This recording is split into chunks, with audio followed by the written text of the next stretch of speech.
राधे राधे।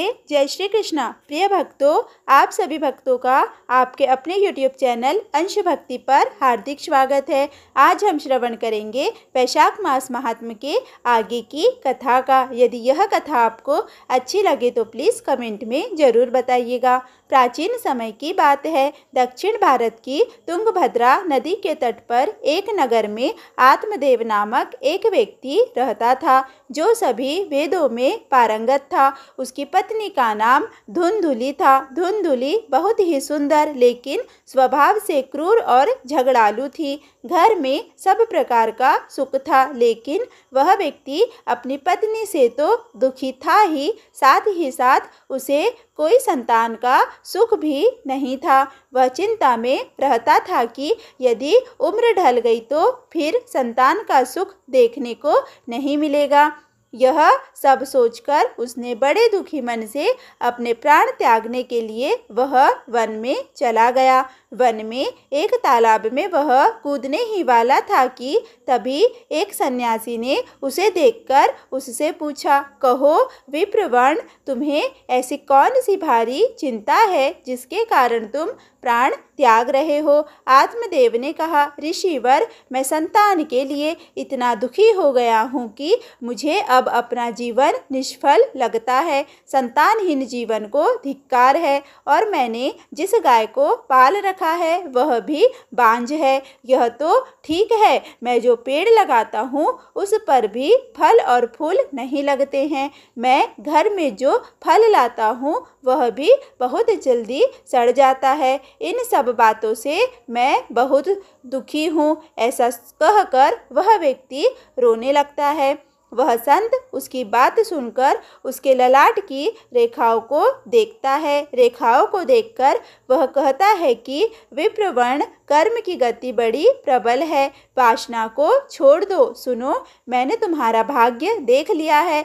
इस जन्म में तो क्या, अगले 7 जन्मों तक तुम्हारी कोई संतान किसी भी प्रकार से नहीं हो सकती। तब ब्राह्मण कहता है कि फिर मुझे तो प्राण त्याग देना ही चाहिए, या आप किसी भी यत्न से मुझे पुत्र प्राप्ति का मार्ग बताए। जब वह संत देखता है कि यह व्यक्ति किसी भी प्रकार से समझाने पर भी प्राण त्यागने को आमादा है, तो वह अपन झोली से फल निकालकर कहता है कि अच्छा ठीक है, तुम यह फल लो और इसे अपनी पत्नी को खिला देना, इससे उसका एक पुत्र होगा। आत्मदेव वह फल लाकर अपनी पत्नी को दे देता है, लेकिन उसकी पत्नी मन ही मन में सोचती है कि यदि मैंने ये फल खा लिया और गर्भ रह गया तो मुझसे दर्द सहा नहीं जाएगा और मैं मर भी सकती हूँ। यह सोचकर वह तय करती है कि मैं ये फल नहीं खाऊंगी। इसीलिए वह आत्मदेव से कई तरह के तर्क और कुतर्क करती है। आत्मदेव के कहने पर वह फल तो रख लेती है, लेकिन खाती नहीं है। एक दिन उसकी बहन उसके घर आती है, जिसे वह सारा किस्सा सुनाती है। बहन उससे कहती है कि मेरे पेट में बच्चा है, प्रसव होने पर वह बालक मैं तुम्हें दे दूंगी, तब तक तुम गर्भवती के समान घर में रहो। मैं कह दूंगी मेरा बच्चा मर गया और तू ये फल गाय को खिला दे। आत्मदेव की पत्नी अपनी बहन की बात मानकर ऐसा ही करती है। उस फल को वह गाय को खिला देती है। समय व्यतीत होने पर उसकी बहन ने बच्चा लाकर धुंधुली को दे दिया। पुत्र हुआ है, यह सुनकर आत्मदेव को बड़ा आनंद हुआ। धुंधुली ने अपने बच्चे का नाम धुंधकारी रखा। इसके 3 माह व्यतीत होने के बाद एक दिन आत्मदेव सुबह गाय को चारा डालने गया तो उसने देखा कि गाय के पास एक बच्चा है जो कि मनुष्य का है, लेकिन बस उसके कान ही गाय के समान थे। उसे देखकर वह आश्चर्य में पड़ जाता है, हालांकि उसे बड़ा आनंद भी होता है। वह उस बच्चे को उठाकर घर में ले जाता है। उसका नाम वह गोकर्ण रखता है। अब उसके 2 बालक हो जाते हैं, एक धुंधकारी और दूसरा गोकर्ण। गोकर्ण बड़ा होकर होकर विद्वान, पंडित और ज्ञानी निकलता है, जबकि धुंधकारी, दुष्ट, नशेड़ी और क्रोधी, चोर, व्यभिचारी, अस्त्र शस्त्र धारण करने वाला, माता पिता को सताने वाला निकलता है। वह माता पिता की सारी संपत्ति नष्ट कर देता है। एक दिन वह पिता को मार मार कर घर से बाहर निकाल देता है। पिता रोने लगता है और कहता है कि मेरी पत्नी का बांझ रहना ही अच्छा था। तभी वहाँ गोकर्ण आ जाता है। वह पिताजी को वैराग्य का उपदेश देता है और कहता है कि आप सभी छोड़कर प्रभु की शरण में वन चले जाए और भागवत भजन करें। भगवत भजन ही सबसे बड़ा धर्म है। गौ से उत्पन्न पुत्र गोकर्ण की बात मानकर आत्मदेव वन में चले जाते हैं। बाद में उसकी पत्नी धुंधुली को धुंधकारी सताने लगता है, तो वह कुएं में कूदकर आत्महत्या कर लेती है। तब धुंधकारी 5 वेश्याओं के साथ रहने लगता है। वेश्याएं उसे अपने तरीके से संचालित करती थी। धुंधकारी उन वेश्याओं के लिए ही धन जुटाने लगता है। वह उनके लिए डाका डालता और चोरी करता है। बाद में वे वेश्याएं सोचने लगती है कि यदि एक दिन यह पकड़ा गया तो राजा इसके साथ हमें भी दंड देगा। यह सोचकर वह वेश्याएं सोते हुए धुंधकारी को रस्सियों से उसका गला दबाने का प्रयास करती है। जब वह गला दबाने से भी नहीं मरता है तो वे सभी मिलकर उसे दहकते अंगारों में डाल देती हैं। वहाँ वह तड़फड़ाकर मर जाता है। बाद में उसे गड्ढा खोदकर गाड़ दिया जाता है। मरने के बाद धुंधकारी भयंकर दुख देने, झेलने और अपने कुकर्मों के कारण एक प्रेत बन जाता है। प्रेत बनने के बाद भूख और प्यास से वह व्याकुल हो जाता है।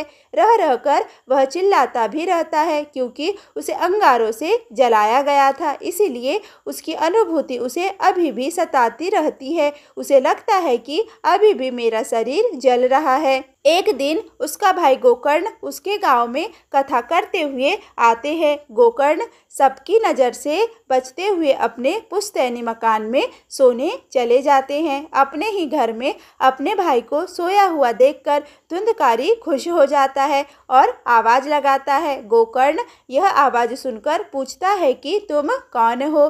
धुंधकारी कहता है, मैं तुम्हारा भाई हूँ। मेरे कुकर्मों की गिनती नहीं की जा सकती। इसी से मैं प्रेत योनि में पड़ा हूँ। मेरी यही दुर्दशा हो गई है कि मैं इतना दुख भोग रहा हूँ। भाई, तुम दया करके मुझे इस योनि से छुड़ाओ। गोकर्ण कहता है कि मुझे बड़ा आश्चर्य हो रहा है कि मैंने तुम्हारे लिए विधि पूर्वक गया जी में श्राद्ध किया, फिर भी तुम प्रेत योनि से मुक्त कैसे नहीं हुए?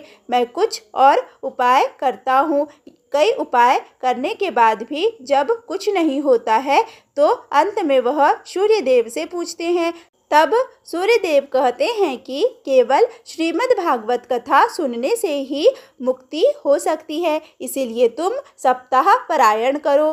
तब गोकर्ण ने व्यास गद्दी पर बैठकर कथा कहने लगे। देश गांव से बहुत लोग कथा सुनने आने लगे। इतनी भीड़ हो गई कि सब आश्चर्य करने लगे। तब वह प्रेत भी वहां आ पहुंचा। वह इधर उधर स्थान ढूंढने लगा। इतने में उसकी दृष्टि एक सीधे रखे हुए 7 गांठ के बांस पर पड़ी। वह वायु रूप से उसमें जाकर बैठ गया। जब शाम को कथा का विश्राम हुआ तब एक बड़ी विचित्र बात हुई। सबके देखते देखते उस बांस की एक गांठ तड़ तड़ करती फट गई। इसी प्रकार 7 दिनों में 7 गांठें फट गई और 12 स्कंद सुनने से पवित्र होकर धुंधकारी एक दिव्य रूप धारण करके सामने खड़ा हो गया। उसने भाई को प्रणाम किया। तभी वैकुंठवासी पार्षदों के सहित एक विमान उतरा। सबके देखते ही धुंधकारी विमान पर चढ़ गए। उन पार्षदों को देखकर उनसे गोकर्ण ने कहा, भगवान के प्रिय पार्षदों,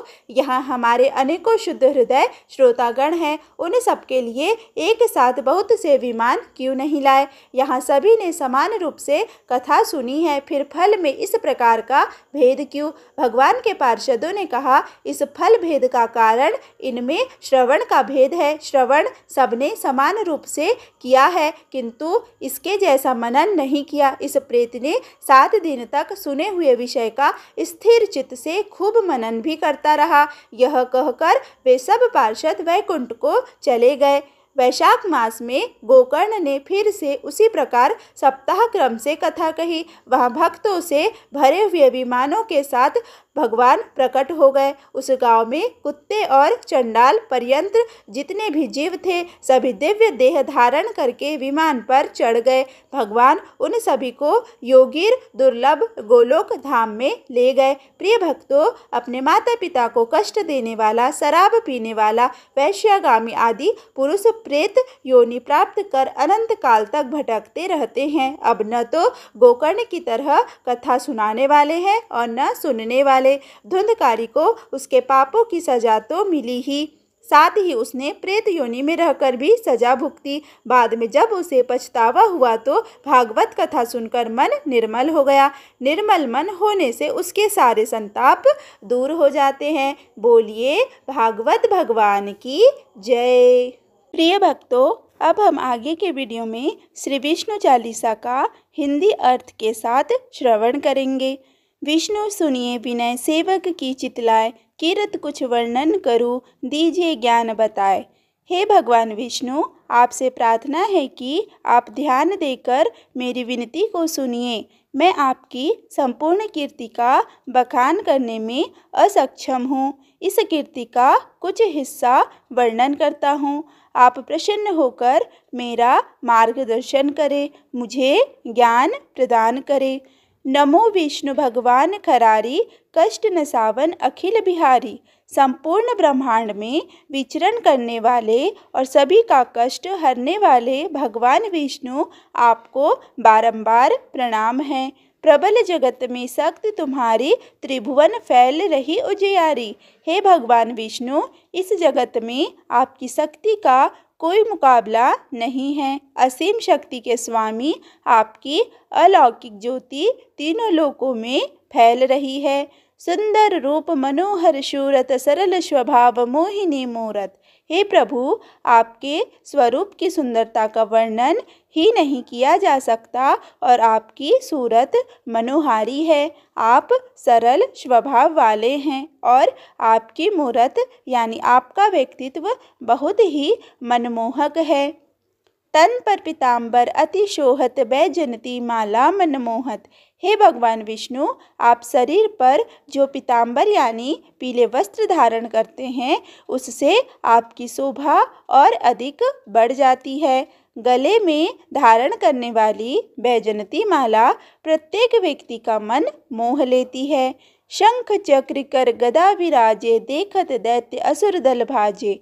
हे चतुर्भुज स्वामी, आपके हाथों में शंख, सुदर्शन चक्र और गदा सुशोभित होती रहती है। इनको देखते ही दैत्यों और असुरों के दल जान बचाकर भागने लगते हैं। सत्य धर्म मद लोभ न गाजे, काम क्रोध मद लोभ न छाजे। हे प्रभु, आपके प्रताप से इस जगत में सत्य धर्म के आगे मद व लोभ परास्त होते रहते हैं। यही नहीं, आपकी ही कृपा से काम, क्रोध, मद और लोभ नष्ट होता रहता है। संत भक्त सज्जन मनरंजन, धनुज असुर दुष्टन दलगंजन। हे भगवान विष्णु, आपकी कृपा से संतों, सज्जन व्यक्तियों और भक्तों का मन प्रसन्न रहता है और वे आनंदित होकर आपकी भक्ति करते रहते हैं। दूसरी ओर आपके रौद्र रूप से दानव, असुर और दुष्टों के दलों का समूल नाश होता रहता है। सुख उपजा एक कष्ट सब भंजन, दोष मिटा एक करत जन सज्जन। हे प्रभु, आप इतने दयालु हैं कि आपकी कृपा से चारों ओर सुख ही सुख दिखाई देता है, जबकि सारे कष्टों का हरण हो जाता है। हे प्रभु, आपकी ही कृपा करके दोषों को मिटाकर आम जन को सद्मार्ग पर चलने वाला यानी सज्जन बना देते हो। पाप काट भव सिंधु उतारन, कष्ट नाश कर भक्त उबारन। हे भगवान विष्णु, आप इतने अधिक उदार हृदयी है कि अपने भक्तों के कष्टों को मिटाकर उन्हें संकट से उबारते हैं और साथ ही अपने भक्तों के पापों को समाप्त करके उन्हें भवसागर से पार करते हो। करत अनेक रूप प्रभु धारण, केवल आप भक्ति के कारण।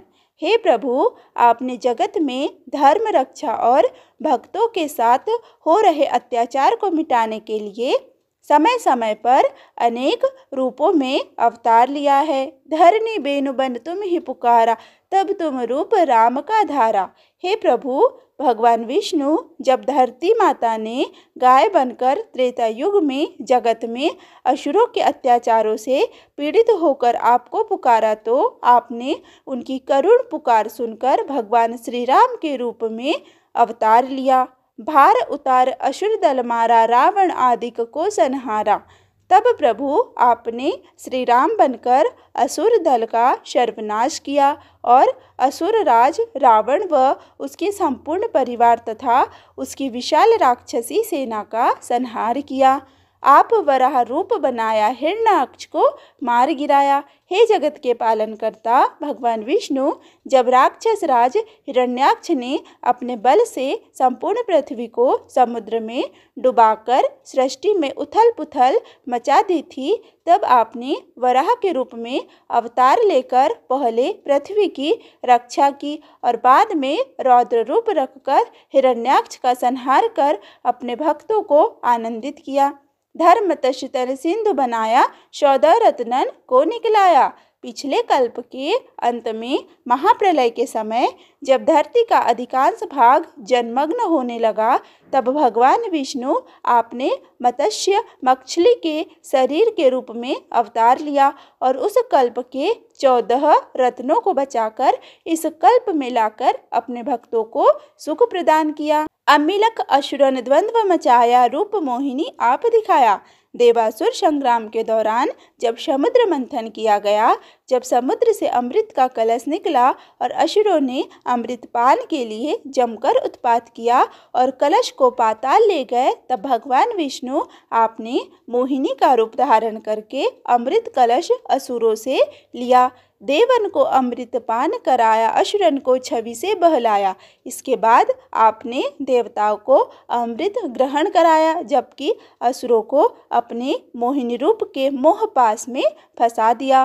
कूर्म रूप धर सिंधु मछाया, मंद्रांचल गिर तुरंत उठाया। समुद्र मंथन के दौरान जब मंद्रांचल पर्वत समुद्र में डूबने लगा और देवता और असुरों के समक्ष संकट उत्पन्न हो गया, तब आपने विष्णु भगवान कूर्म यानी कच्छप अर्थात कछुए का रूप धारण करके मंद्रांचल पर्वत को अपनी पीठ पर धारण कर ऊपर उठाकर संकट डाला। शंकर का तुम फंद छुड़ाया, भस्मासुर को रूप दिखाया। शास्त्रों के अनुसार जब भगवान शिव ने तपस्या से प्रसन्न होकर वृकासुर नामक असुर को किसी के भी सिर पर हाथ रखकर उसे भस्म करने का वरदान दिया, तो वो भगवान शिव को ही भस्म करने के लिए उनके पीछे पड़ गया। तब भगवान विष्णु ने ही मोहिनी स्त्री का रूप धारण कर भस्मासुर को ही भस्म कर संकट को टाला। वेदन को जब असुर डुबाया, कर प्रबंध उन्हें ढूंढवाया। जब ब्रह्मा से चारों वेदों को गुप्त तरीके से लेकर उन्हें समुद्र में डुबा दिया था, उस समय विष्णु भगवान आपने हयग्रीव के रूप में अवतार लेकर उन वेदों को पुनः प्राप्त करने के लिए सारे प्रबंध किए थे। मोहित बनकर खल ही नचाया, उस ही कर से भस्म कराया।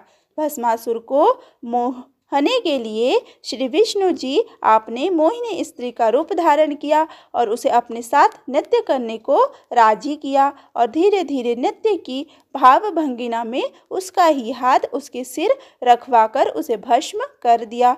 असुर जलंधर असी बलदाई, शंकर से उन कीन लड़ाई। अत्यधिक शक्तिशाली राक्षस जलंधर ने एक समय में बहुत ही अत्याचार किए और भगवान शिव के साथ युद्ध छेड़ दिया, जो काफी भयंकर साबित हुआ। हार पार शिव सकल बनाई, कीन सती से छल खल जाई। जलंधर से युद्ध में उसकी पत्नी वृंदा ने ऐसा तप किया कि भगवान शिव उसे पराजित नहीं कर पाए। तब सृष्टि में संकट उत्पन्न हो गया। यह दृश्य देखकर सती माता परेशान हो गई। सुमिरन कीन तुम्हें शिवरानी, बतला ई सब विपद कहानी। हे भगवान विष्णु, तब सती माता ने आपको याद करते हुए उस समय उत्पन्न सारे संकट की संपूर्ण कहानी को बताया। तब तुम बने मुनीश्वर ज्ञानी, वृंदा की सब सूरति भुलानी। इसके बाद सती माता की विनती करने पर आपने वृंदा की तपस्या को भंग किया। इसके लिए भगवान विष्णु आपने जलंधर का रूप धारण कर उसे मोहित किया। देखत तीन दनुज सैतानी, वृंदा आए तुम्हें लपटानी। वृंदा की तपस्या उस समय भंग हो गई जब आपको देखते ही भ्रम में पड़ गई और वह आपके पास आकर आपसे लिपट गई। हो स्पर्श धर्म क्षति मानी, हना असुर उर शिव सैतानी। वृंदा माता के स्पर्श होते ही आपने अपनी गलती को भी माना। इसके लिए आपने वृंदा स्वीकार करके उनकी अपने साथ तुलसी के रूप में पूजा करने का विधान भी बनाया। वृंदा की तपस्या भंग होते ही भगवान शिव ने जलंधर का वध कर दिया। तुमने ध्रुव प्रहलाद उबारे, हिरणाकुश आदिक खल मारे। हे भगवान विष्णु, आपने ही नरसिंह का अवतार लेकर अपने भक्त प्रहलाद को उसके पिता हिरण्यकश्यप के अत्याचारों से मुक्त कराया तथा उसका वध करके पृथ्वी को पाप के बोझ से मुक्त कराया। गणिका और अजामिल तारे, बहुत भक्त भव सिंधु उतारे। हे भगवान विष्णु, आपने गणिका नाम की वैश्या और अजामिल नाम के डाकू को अनेक दुष्कर्मों के बावजूद जन्म मरण से मुक्ति देकर मोक्ष प्रदान किया। इसी तरह आपने अनेक भक्तों को भी भव सागर से पार किया। हरहु सकल संताप हमारे, कृपा करु हरि सिर जनहारे। हे प्रभु, आपसे प्रार्थना है कि आप हमारे भी कष्ट, दुख और संताप जो भी हो उनको हमसे दूर कीजिए। हे भगवान विष्णु, सारे जगत के सृष्टिकर्ता, आप हमारे ऊपर कृपा करें। देखो मैं निज दर्श तुम्हारे, दीन बंधु भक्तन हितकारे। हे प्रभु, आपसे यह भी विनती है कि मैं ऐसी कृपा करें कि आपके प्रतिदिन दर्शन हो। आप दीनहीन, दरिद्र, दुखी जनों और अपने भक्तों की भलाई करने वाले हो तो हम पर भी कृपा करें। चाहत आपका सेवक दर्शन, कर दया अपनी मधुसूदन। हे मधुसूदन, मैं आपका सेवक हूँ और आपके दर्शनों की अभिलाषा रखता हूँ। आप अपनी कृपा करें और दर्शन दे। जानू नहीं योग्य जप पूजन, हो यज्ञ स्तुति अनुमोदन। हे भगवान विष्णु, मैं इतना अज्ञानी हूँ कि आपको प्रसन्न करने वाली पूजा और नाम जप आदि की विधि भी नहीं जानता हूँ। किस प्रकार स्तुति और यज्ञ आदि होते हैं यह भी नहीं जानता हूँ। शील दया संतोष सुलक्षण, विदित नहीं व्रत बोध विलक्षण। हे जगत के पालनहार, मुझे न तो शील, दया, संतोष जैसे कोई सुलक्षण ही आते हैं और न ही व्रत आदि के बारे में कोई जानकारी है। मैं आपकी शरण में हूँ। करूँ आपका किस विधि पूजन, कुमति विलोक होत दुख भीषण। हे प्रभु, मैं अज्ञानी किस प्रकार से आपका पूजन करूँ, क्योंकि मुझे अपनी कुमति यानी दुर्बुद्धि देखकर बहुत ही दुख हो रहा है। करहु प्रणाम कौन विधि सुमिरन, कौन भांति मैं करहु समर्पण। हे जगत के संचालन करता प्रभु, मैं आपको किस प्रकार प्रणाम करूं, किस तरह से आपको याद करूं। मैं तो यह भी नहीं जानता कि किस प्रकार से आपके समक्ष समर्पण करूं। सुर मुनि करत सदा शिवकाई, हर्षित रहत परम गति पाई। हे भगवान विष्णु, ऋषि मुनि देवता आदि आपकी सदैव सेवा करते हैं और वो हमेशा प्रसन्न रहते हैं। अंत में परम गति यानी मोक्ष को प्राप्त होते हैं। दीन दुखीन पर सदा सहाय, जिन जन जान लेव अपनाई। हे प्रभु, आप सदैव ही दीन दुखियों की सहायता करते रहते हो। जो भक्त आपके निकट रहता है उसे आप अपना बना लेते हो। पाप दोष संताप नशाओ, भव बंधन से मुक्त कराओ।